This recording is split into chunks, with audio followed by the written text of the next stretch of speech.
চটজলদি খাসির মাংস রান্না করতে গেলে সিটি মারতেই হবে, তবে সেটা নিজেকে নয়, কুকারকে।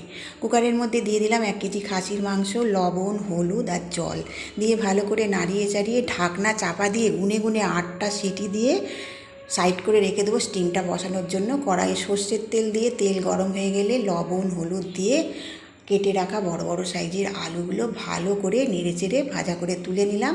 এবার এই তেলের মধ্যেই গোটা গরম মশলা, তেজপাতা আর গোটা জিরে ফোড়ন দিয়ে নাড়াচাড়া করে দিয়ে দিলাম বড় বড় সাইজের 3টে পেঁয়াজ কুচি।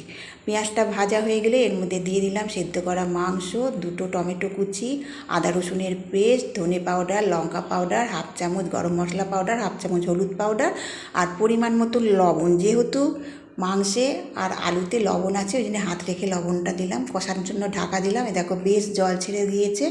এবার এটাকে নেড়ে চেড়ে ভালো করে আরও কষিয়ে নেবো। যখন একটু কাদা কাদা হয়ে যাবে, দেখো কাদা কাদা হয়ে গেছে, এবার এর মধ্যে দিয়ে দেবো আলু আর ওই যে মটন সেদ্ধ করা জলটা আবারও ভালো করে গরম করে এর মধ্যে ঢেলে দিলাম।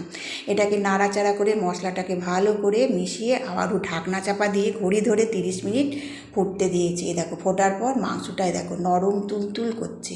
আজকে আমার খাসির মাংসের পাতলা ঝোল রান্না করতে সময় লেগেছে 59 মিনিট 17 সেকেন্ড। তোমরা কত কম টাইমে খাসির মাংস রান্না করতে পারো প্লিজ একটু কমেন্ট করে জানিও। মাংসগুলো দেখো নরম তুলতুল করছে, মানে টানলেই ছিঁড়ে আসছে, আর সত্যি মুখে দিলেও মিলিয়ে যাচ্ছিলো জানো।